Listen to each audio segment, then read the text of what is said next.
É hora de mais um Não Se Fala de Outra Coisa. E quem é que faz anos hoje? Quem é? Fala quem é? Paulo, quem é? Quem é que faz anos hoje? Sim. Sir. O Paulo olhar para nós Sir. a pensar, é uma delas. Escapou Não, alguma coisa. vocês Não, não a sabem. João sei é que 5 não. de dezembro, toda a Sim, gente é sabe. evidente.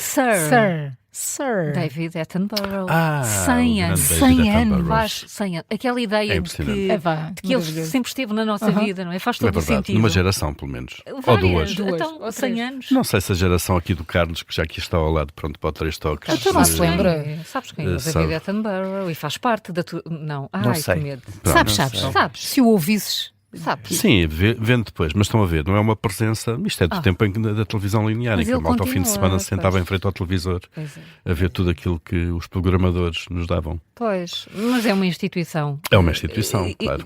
Do mundo, não Sim, é? sim, do absolutamente. mundo. Ele Um dos grandes divulgadores. Nasceu, imagine-se, nasceu em 8 de maio de 1926. Pensem na história do mundo. Claro. O que era o mundo O que naquela era o mundo, Entre o que guerras, aconteceu claro. entre guerras e Não está muito ele diferente sempre lá. hoje do que se vive hoje. Uh, Entre não, guerras. Sim. O Agora resto são mudou permanentes. muito. Mas o resto mudou muito. Não vou aqui resumir 100 anos de vida de David Attenborough, mas ele tem pormenores deliciosos e que mostram muitas coisas. Mostram como era o mundo. Já agora são um parênteses, é o grande divulgador britânico, grande divulgador da vida selvagem, não é? Se calhar é calhar preciso, é contextualizar. Contextualizar. Apresentador Carlos Pedro, Agora o Carlos Pedro, dizia, Carlos já estou a ver. é. BBC, senhor. Vida Selvagem. Aquele velhinho. Aquela voz. Ele que sempre teve um interesse por fósseis, estudou geologia e zoologia. Em 1952 entra como estagiário para a BBC, sendo que tinha sido rejeitado numa primeira candidatura a uma vaga na rádio pública como produtor, não tinha passado. Mas depois, estagiário em 1952, 2 anos depois estava a apresentar um programa, Zoo Quest, que fez uma coisa inédita, imagine-se, que era combinar cenas de estúdio com imagens reais da vida selvagem. Era inédito na altura. A linguagem da televisão estava a nascer nessa altura e ele apresentou o programa, apesar de considerarem que tinha os dentes demasiado grandes, mas mesmo assim lá escapou. E o sucesso foi tão grande que os administradores da BBC perceberam que os programas da natureza tinham um potencial enorme, atraía audiências à escala global. O sucesso foi tal que pouco tempo depois, na década seguinte, em 65, assumiu o cargo de diretor da BBC 2, um canal que foi criado exatamente para criar conteúdos mais culturais, educativos. Corre tão bem.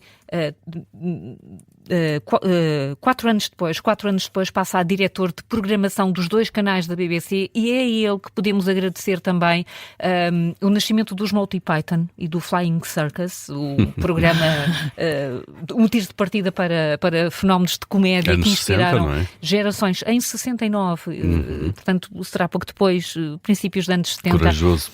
Corajoso, porque era o tipo de humor nessa altura. Arriscado, não é? Era muito ainda arriscado. Ainda hoje, não é? Se calhar Claro. hoje ainda mais. Claro. Se calhar hoje ainda mais. Marcou de facto a capacidade de tornar a ciência em histórias acessíveis, muito próximas. Temos uma personagem do Hermano José que mostra muito bem como é que uma caricatura de como funcionava, em que ele mergulhava na paisagem, colocava-o não só como um observador da natureza, mas também com uma interação com animais, e há muitas imagens, e agora é muito fácil recuperar nas redes sociais muitas imagens em que ele interage com os gorilas do Ruanda. Vão ter imagens com ele, que vão ter fora, com claro, ele, que claro. mexem nele e que o tocam. Há milhares de interações nos animais.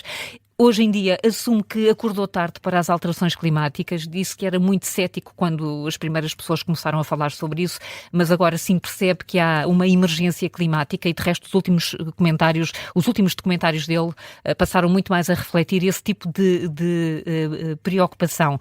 Hoje em dia, já com 100 anos, diz que já reduziu o ritmo das viagens. Um dado muito curioso, ele fez milhões de quilómetros, Claro. Viajou pelo menos por 94 países. e não tem carta de condução. Hoje em dia continua a trabalhar no estúdio e tem uma frase lapidar, diz: no dia em que eu deixar de conseguir subir e descer as escadas, é o dia em que paro. Ainda bem que ainda não parou e é muito inspirador, está a ser muito celebrado, não paro. E o Carlos Pedro sabe quem é o David Attenborough, sim, só pelo apesar nome de não é que saber, agora mas vais ouvir a voz. Exato, Tem uma ficou a voz saber agora. inesquecível. Mas sim, marcou de É uma facto marca, 2 ou 3 não é? gerações, Uma referência. sem dúvida. E das pessoas mais simpáticas, não é? Aquela ideia de simpatia. Simpático, muito simpático. Agora o avôzinho de todos avôzinho, nós. Claro, o bisavôzinho. O bisavôzinho, sim. Muito bem, olhem, dessa nota cheia de vida, vamos para uma nota cheia de morte. Uma nota de morte. É que foi divulgada a suposta nota de suicídio de Jeffrey Epstein em Nova Iorque. Um juiz federal divulgou esta semana, na quarta-feira, isto depois do New York Times ter noticiado que existia de facto uma nota, aparentemente uma nota de despedida, a última nota de Jeffrey Epstein. Esse objeto permaneceu selado num tribunal de Nova Iorque durante quase 7 anos, desde a altura em que Epstein se terá suicidado, e estava no processo, ou estava arquivado no âmbito do processo criminal do antigo colega de cela do magnata e predador sexual que morreu em 2019. A notícia é de facto avançada pelo New York Times, que divulgou um bilhete escrito num pedaço de papel pautado, onde se lê: investigaram-me durante meses, não encontraram nada, é um privilégio poder escolher o momento certo para dizer adeus. O que queres que eu faça? Estou a chorar, a soluçar, não tem graça, não vale a pena. Enfim, quem olhar para o documento percebe que, escrito à mão, naturalmente, desordenado. Uma escrita assim irregular, desordenada, não é? irregular, entre depois maiúsculas e minúsculas também. Alguma confusão e com esta mensagem. E o companheiro de cela da Epstein, na altura, diz ter descoberto de facto este bilhete em julho de 2019, depois da Epstein ter sido encontrado inconsciente, com uma tira de tecido enrolada à volta do pescoço. Neste caso concreto, o empresário magnata tinha sobrevivido a este incidente, mas depois foi encontrado morto semanas mais tarde, já a 10 de agosto. A morte foi classificada como suicídio. O bilhete terá sido encontrado dentro de um livro de banda desenhada. E o juiz agiu depois, na última semana, o New York Times ter noticiado a existência desta alegada nota de suicídio, notando que ela permanecia escondida há quase 7 anos. Foi só depois, de facto, dessa notícia que o tribunal decidiu divulgar o documento, publicado agora, no próprio New York Times. O jornal não confirma a autenticidade do bilhete, isto é, neste momento ninguém consegue confirmar isso, mas na nota há uma expressão que se repete no texto, que é "bust on crying", desatar a chorar, que Epstein utilizava também em e-mails, vários, previamente divulgados.